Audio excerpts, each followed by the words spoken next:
మీ మోకాల నొప్పులకు ఎటువంటి సర్జరీ లేకుండా ఎపియాన్ పెయిన్ క్లినిక్ అందిస్తున్న అత్యాధునిక చికిత్స.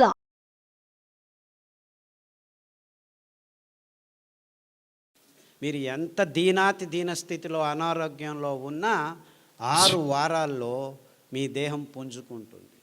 ఇంకా ఒక ట్రిక్ ఉంది. ఈ ధాన్యాలు వేల సంవత్సరాలు ప్రతి దేశంలోనూ తిన్నారు ప్రజలు.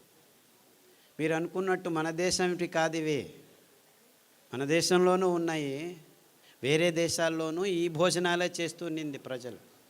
ఇటాలియన్ మిల్లెట్ అంటారు ఏదాన్ని, కొర్రల్ని. అండు కొర్రల్ని అమెరికన్ మిల్లెట్ అంటారు. ఆఫ్రికన్ మిల్లెట్ అంటారు లిటిల్ మిల్లెట్ని, అంటే సామెల్ని. ఊదుల్ని జర్మనీస్ మిల్లెట్టు, జాపనీస్ మిల్లెట్టు, రష్యన్ మిల్లెట్టు అంటారు. ఇన్ఫ్యాక్ట్ ఊదుల్లో చాలా రకాలు ఉన్నాయి, అన్నీ ఊదులే. రష్యన్ మిల్లెట్ వేరే, జర్మన్ మిల్లెట్ వేరే, జాపనీస్ మిల్లెట్ వేరే, అన్నీ ఊదులే. బోర్నియాడ్ మిల్లెట్ అంటారు. అరికలు కోడో మిల్లెట్ అంటారు. హిమాలయ కొండ చర్యల్లో యథేచ్ఛగా ఇప్పటికీ పెరుగుతున్నాయి. అంటే అక్కడి నుంచి ఇక్కడికి వచ్చాయి కాదు, అక్కడ ఉన్నాయి, ఇక్కడ ఉన్నాయి, వేల సంవత్సరాల క్రితమే ఉన్నాయి. ఎందుకంటే దీనికి ఆర్కియలాజికల్ ఎవిడెన్సెస్ మొన్ననే దొరికాయి. ఈ C4 ఫుడ్స్ అంటారు దీన్ని.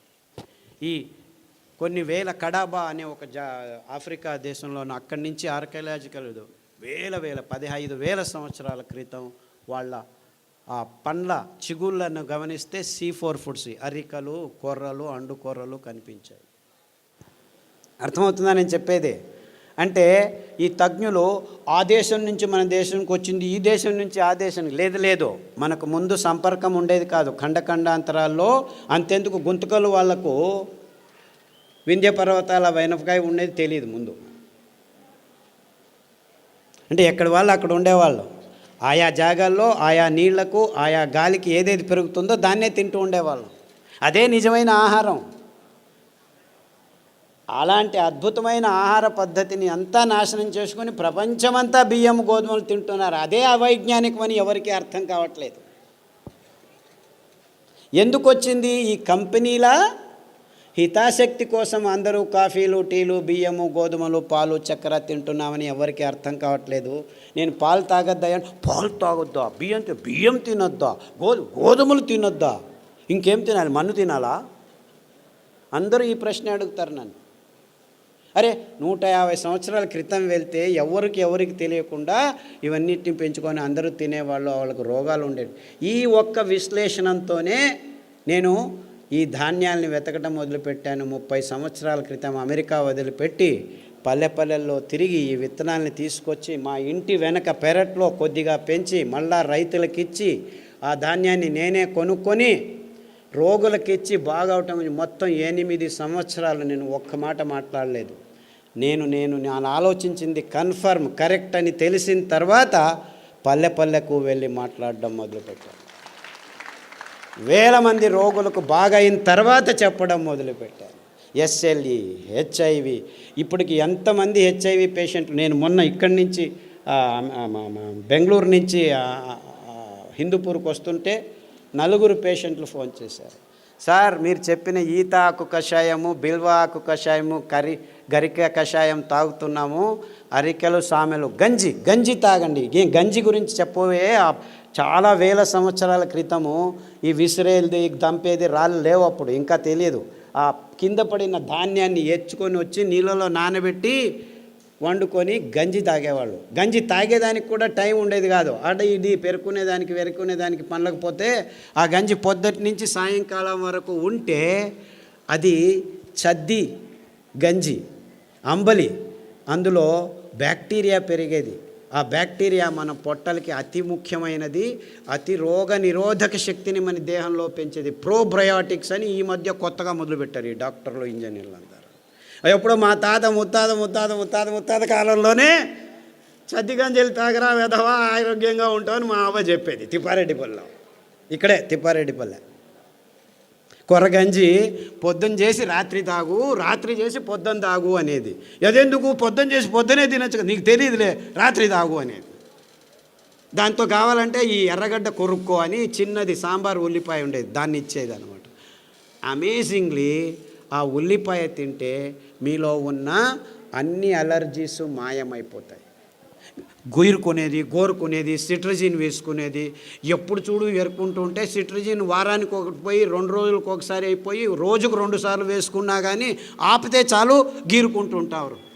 ఆ అలర్జీస్ అన్నీ వారం రోజుల్లో మాయమైపోతాయి. మీరు అరికల గంజి, ఈ ఉల్లిపాయ రసం, 4 ఉల్లిపాయలు ఉడికించి ఆ రసం తాగితే చాలు 6 వారాల్లో మీకు ఈ అలర్జీస్, పొద్దున్న లేస్తే తుమ్మేది, చెవులో నొప్పి వచ్చేది, పాలు తాగేసి ఆపేసి ఈ కషాయాలు తాగండి. అంతెందుకు ఉచ్చలు, రాత్రి లేచిందే, పోసిందే, లేచింది పోసేది, ఇంత పోసేది వచ్చేది, ఇంత పోసేది రాదు బయటికి. ఇవన్నీ 6 వారాల్లో మాయమైపోతాయి. 6 వారాలు, ఎక్కువ అవసరం లేదు, 6 వీక్స్. అని డాక్టర్ల దగ్గర పోతే ప్రోస్టేట్ ఊత వచ్చింది నాయన తీసేస్తాం రా అంటాడు. తీసేసిన తర్వాత మళ్ళీ అదే ప్రాబ్లం, ఇంకొకటి ఏదో కారణం, ఇంకేం కారణము, నరాలు దౌర్బల్యం ఉన్నాయి అక్కడ. మీరు ప్రోస్టేట్ తీసినా ఏమి తీసినా అదే రోగమే. సో తీయకముందే ఇట చేయండి, హ్యాపీగా ఆ ప్రోస్టేట్ సరిగ్గా అయి కూర్చుంటుంది, ఇంతలా ఉండేది సన్నగా అయి కూర్చుంటుంది. 6 వీక్స్. ఇలా చాలా రోగాలకి ప్రతిదినం సతమవుతున్నాను. నేను చెప్పేది క్యాన్సర్, హెచ్ఐవి గురించి ఆలోచించద్దండి. చాలామందికి ఇంకా ఆ రోగాలు రాలేదు, 120 మందికే వచ్చింది. ఇంకో 300 రోజుల్లో చాలామందికి వస్తాయి. కానీ వేరే వాళ్ళకు మైగ్రేన్ అండి, తలనొప్పి, ఇటువైపు వస్తుంది, వాంతికి వస్తుంది, మళ్ళా వస్తుంది. ముట్టయినప్పుడు ఆడపిల్లలందరూ కింద బడి ఎంత నొప్పులో, నో ప్రాబ్లం, ఒక ట్యాబ్లెట్ వేసుకో, ఎన్ని రోజులు వేసుకుంటూ ఉండు, కిడ్నీ లేచిపోయేంత వరకు వేసుకోవాలి. కిడ్నీలు లేచిపోతున్నాయి ఆడవాళ్ళకి, ముట్టు ప్రాబ్లమ్స్ కోసం పెయిన్ కిల్లర్స్ తీసుకొని, నో ప్రాబ్లం, డయాలిసిస్ యూనిట్ ఉంది, రండి. And this is science for you. ఈ డాక్టర్ల దగ్గర చుట్టూ తిరుగుతుంటే మీకు ఏం దొరుకుతాయి? ట్యాబ్లెట్లు, ఆపరేషన్లు, అంతకంటే ఎక్కువ ఏం దొరకదు. ఆరోగ్యం దొరకదు, ఆరోగ్యం ఆసుపత్రుల్లో లేదు. వద్దులేండి, చప్పట్లొద్దు, ఆలోచించండి, అంతే చాలు. ఇంకా ఎలక్షన్లు రాబోతున్నాయి, రాజకీయ నాయకులు వస్తారు, చప్పట్లు దాచిపెట్టుకోండి.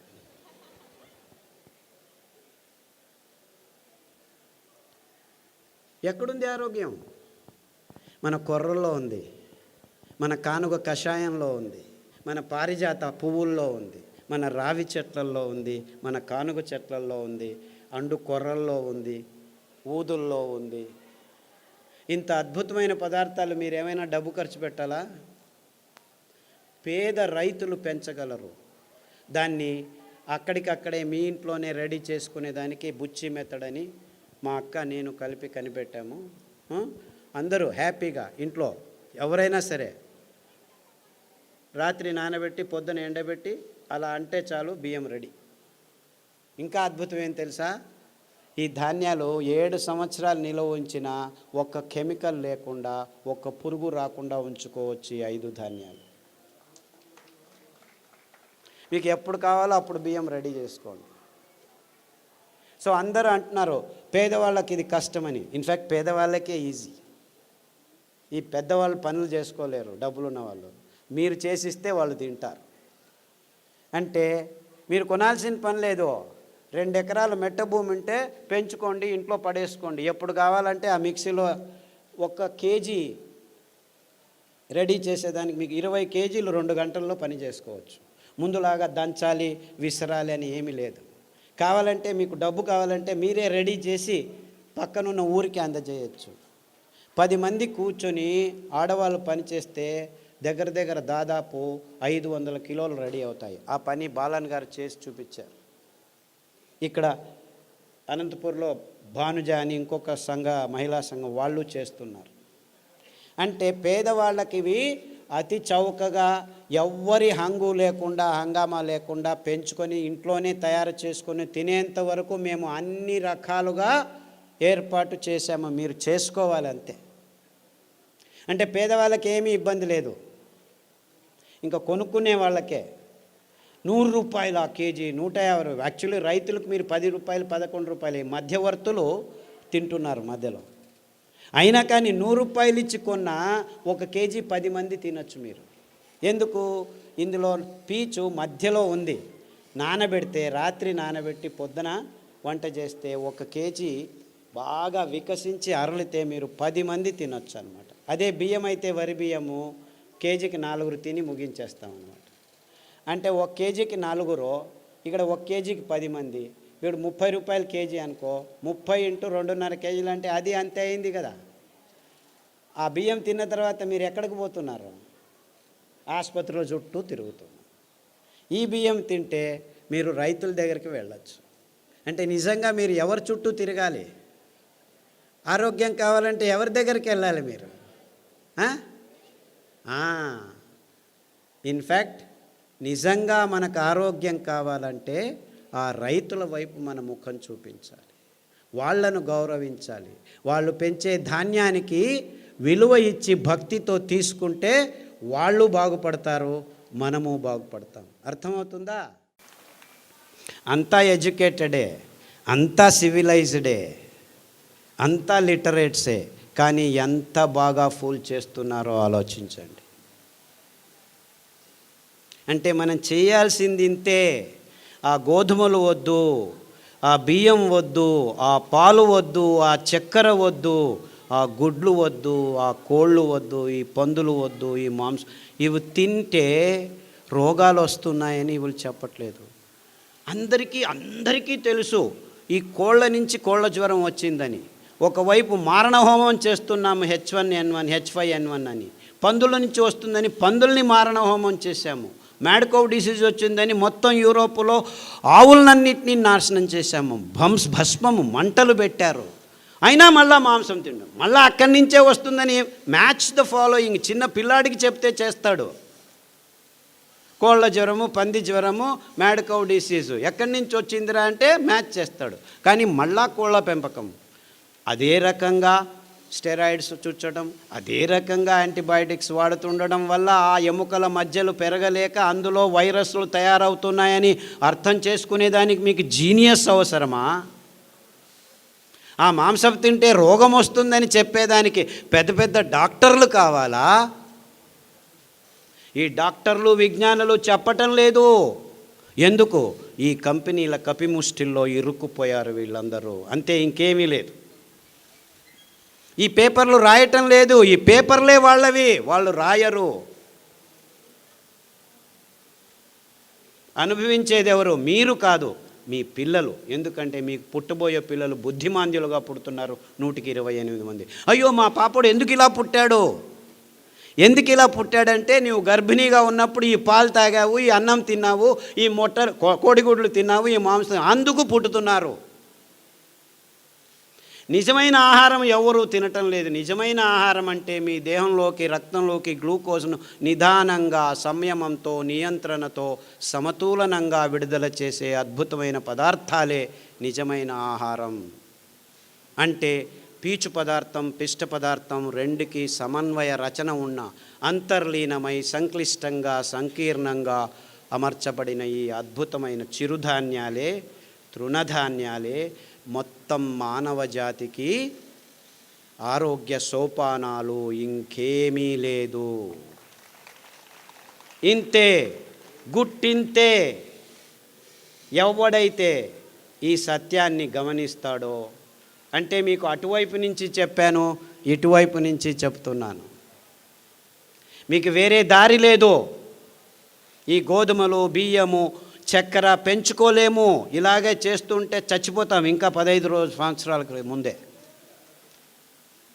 మీరు నిజంగా ఆరోగ్యంగా ఉండాలంటే దీనికి మేము వేల మందికి, లక్షల మందికి ఈ రోగాల్ని నయం చేశాము. గ్యాంగ్రీన్, క్యాన్సర్, HIV, SLE, పుస్సు ఏమేం పేర్లు పెట్టుకుంటారో పెట్టుకోండి. IBS, క్రాన్స్, లొట్టె, లొస్కు, ఐ డోంట్ కేర్. ఊబకాయం, నో ఇష్యూ. తినండి. ఈ 5 ధాన్యాల్ని తినండి. 2 రోజులు మార్చి తినండి. ఎందుకంటే ఒక్కొక్క ధాన్యంలో ఒక్కొక్క అద్భుతమైన శుద్ధీకరణ గుణాలు ఉన్నాయి. సామెలు తింటే మీ జననాంగాల్ని శుద్ధం చేస్తుంది. అరికలు తింటే మీ ఎముకల మధ్యను శుద్ధం చేస్తుంది. అంటే రక్త సంబంధితమైన అన్ని రోగాలకు రామబాణము అరికలు, జననాంగ సంబంధమైన అన్ని రోగాలకు రామబాణము సామెలు. అండుకొరలు తినండి, మీ వెంట్రుకల నుంచి గోర్ల వరకు అన్నిటినీ శుద్ధం చేసేస్తాయి. ఊదలు తినండి, మీ కొవ్వు అంశాలు అంటే కాలేయము, మూత్రపిండాలు, మెదడు, ఇలా కొవ్వు అంశాలని తయారు చేసే అక్కడున్న అంశాలని నాశనం చేసేస్తాయి. కొర్రలు తినండి, మీ నరనాడుల్ని, శ్వాసకోశాలని అప్పటికి 3 వారాల్లో శుద్ధం చేస్తాయి. ఇంత అద్భుతమైన ధాన్యాలు, ఇంత సరళమైన ధాన్యాలు. ఎందుకంటే 4 వానలు పడితే చాలు ఈ ధాన్యాలు బంజరు భూముల్లో, మెట్ట భూముల్లో అవంతకవే పెరుగుతాయి. అవంతకవే పెరుగుతాయి. పెరగటమే కాదు, అవి పెరిగితే పక్షులు తండోపతండాలుగా అర్ధయించి వందించి ఉండే పక్షులన్నీ వచ్చి వాలి, మీరు అనుకుంటున్నారు అయ్యో మా దిగుబడి తక్కువ అవుతుంది అని. అవి తినది 4 గింజలైతే 4 పిక్కలు వేసిపోతాయి. ఆ వేసిన పిక్కలు మీ భూమిని 30 సంవత్సరాల్లో మీరు ఫర్టిలైజ్ చేసుకోలేరు, 3 రోజుల్లో ఫర్టిలైజ్ చేసి వెళ్ళిపోతుంది. అంటే మీకు ఏమీ అవసరం లేదు. ఈ మెట్ట భూములు, పాడుపడిన భూములు, విషపూరితమైన భూములు ఉంటే జస్ట్ అండుకొర్రలు వేసి వదిలిపెట్టండి. మళ్ళీ అటువైపుకి వెళ్ళకండి. 1 సంవత్సరం తర్వాత వెళ్ళండి. మీరు అందులో వెళ్ళి మళ్ళీ మీ భయంకరమైన చెరుకును పెంచుకునేదానికి ఫర్టిలైజర్ లేకుండా పెంచుకోవచ్చు. అంత అద్భుతంగా, అఫ్కోర్స్ రాంగ్ ఎగ్జాంపుల్ ఇస్తున్నాను. మీరు చక్కెర, చెరుకును పెంచనే కూడదు భూమి మీద. అంటే మీ ఆరోగ్యాన్ని కాపాడడం ఒకవైపు అయితే, బరుడైన బంజరైన మెట్ట భూముల్ని మళ్ళా సారవంతానికి తీసుకొచ్చే ఒకే ఒక్క వైజ్ఞానిక పద్ధతి ఈ అండుకొర్రల్ని పెంచటం. ఎన్నో భూముల్ని మేము మెట్ట భూముల్ని, రాసాయనిక ఎరువులున్న భూముల్ని ఇలా 6 నెలల్లో బంజరు భూమి నుంచి సారవంతమైన భూములకి కన్వర్ట్ చేయొచ్చు. సారవంతం ఏమిటి? బరడు భూమి అంటే మరలు భూమి అంటే ఇసుక భూమిని కూడాను మనం మళ్ళా వ్యవసాయానికి వీలైన భూమిగా మార్చుకోవచ్చు. మేము ఈ మైనింగ్ చేసి వదిలిపెట్టేసిన భూముల్లో కూడాను సిరిధాన్యాల్ని అటవీ చైతన్యం వేసి పెంచగలిగాము. అంత సులభంగా పెరుగుతాయి ఇవి. అంటే ఎక్కడైనా ఎప్పుడైనా ఎంత పెద్ద ఇక్కట్టు వచ్చినా కానీ పెంచుకొని తినేదానికి వీలయ్యేది సిరిధాన్యాలు తప్ప ఇంకేదీ లేదు ఈ భూమి మీద. అవి తింటే మీ దేహంలో ఉన్న ఈ భయంకరమైన రోగాలన్నీ 6 నెలల్లో మాయమవుతాయి. ఇంకా ఇంతకంటే మంచి విషయం మీకు ఏం కావాలి?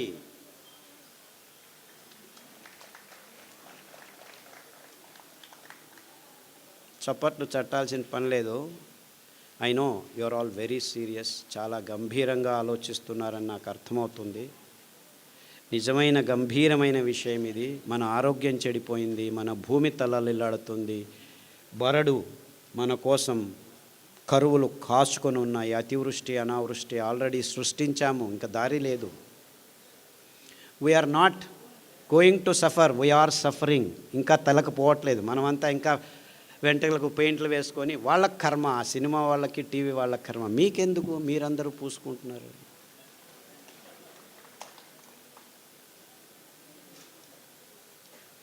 We are suffering.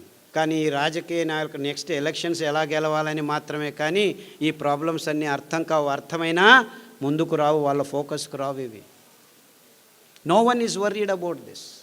అందరూ ఎకనామిక్ మోడల్లో తల ములకలైపోతున్నారు.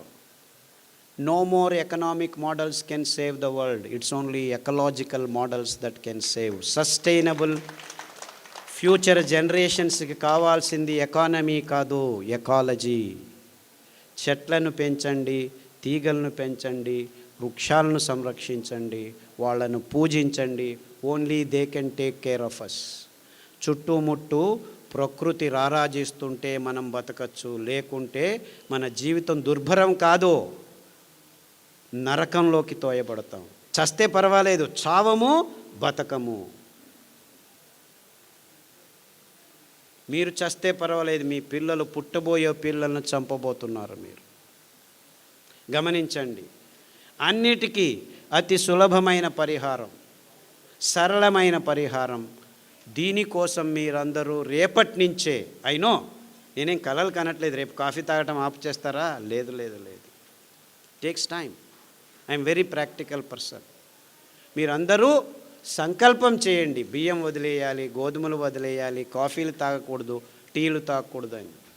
పద్ధతులు ఉన్నాయి, ట్రిక్స్ ఉన్నాయి, ప్రకృతిలో పదార్థాలు ఉన్నాయి. మీరు ఆ సంకల్పం ఒకటే కావాలి. ఇప్పుడు కాకపోతే రేపు, రేపు కాకపోతే మర్నాడు, మర్నాడు కాకపోతే 6 నెలలకు మీకు ఆరోగ్యం వస్తుంది. దారి ఉంది, రెడీ చేశాము. గడిచిన 20 సంవత్సరాల్లో ప్రతి ఒక్క అంశాన్ని క్షుణ్ణంగా పరిశీలించి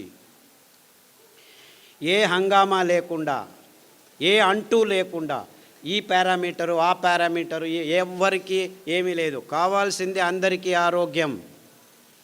అది అమెరికా వాడైనా, ఇండియా వాడైనా, ముస్లిం అయినా, బ్రాహ్మణుడైనా, ఆర్ఎస్ఎస్ అయినా, కమ్యూనిస్ట్ అయినా, న్యూజిలాండ్ అయినా, చివరికి అండర్ వరల్డ్ డాన్లైనా అందరికీ అదే రోగం. 100 మంది ఎండి ఎంఎస్ డాక్టర్లను తీసుకొస్తే 28 మందికి డయాబెటీస్ ఉంది. 100 మంది స్వామీజీలను తీసుకురండి, 28 మందికి డయాబెటీస్ ఉంది. 100 మంది చీఫ్ మినిస్టర్లు, అంటే ఎలాగో అనుకోండి, వాళ్ళకు ఉంది. 100 మంది అటెండర్లు, ఆ లిఫ్ట్ అటెండ్ చేస్తారు, వాళ్ళలోకి 28 మందికి డయాబెటీస్ ఉంది. అంటే ఈ డాక్టర్లు ఏం చేస్తారు? లైఫ్ స్టైల్ డిసీజ్ అంటారు. అందరి లైఫ్ స్టైల్ ఒకటేనా? కాదు. ఇవన్నిటినీ ఆలోచించాలి మనం. అంటే మనల్ని బూటకంలో వేసేసారు, మాయ చేస్తున్నారు. గంభీరంగా ఆలోచించండి. మీకు ఎవ్వరు ఏమీ సహాయం చేసేదానికి ఇక్కడ రెడీ లేరు. డబ్బులు చేసుకునేదానికి అన్ని సరంజామాలు చేసుకొని కూర్చున్నాం మేము. No one is going to help you. It's you who will help yourself. అంటే నీ నోట్లోకి పోతున్న ప్రతి ముద్ద, ప్రతి చుక్క మీ ఆరోగ్యాన్ని నిర్ణయిస్తుంది, మీకు పుట్టబోయే పిల్లల భవిష్యత్తును నిర్ణయిస్తుంది. అంటే గర్భిణీలు, అంటే కాబోయే తల్లులు, తండ్రులు మీ ఆరోగ్యాన్ని సరిగ్గా ఉంటే ఈ బుద్ధిమాంద్య పిల్లలు పుట్టరు.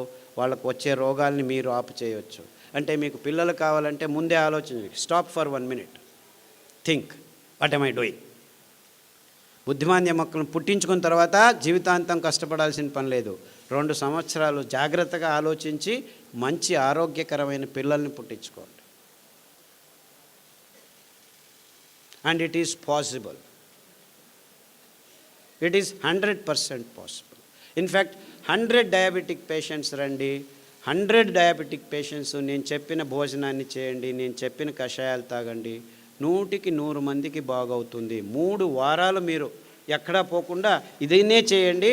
అందరికీ HbA1c 1 కాకపోతే 2, 2 కాకపోతే 3 యూనిట్లు తక్కువ అవుతుంది. గ్యారంటీ నాది.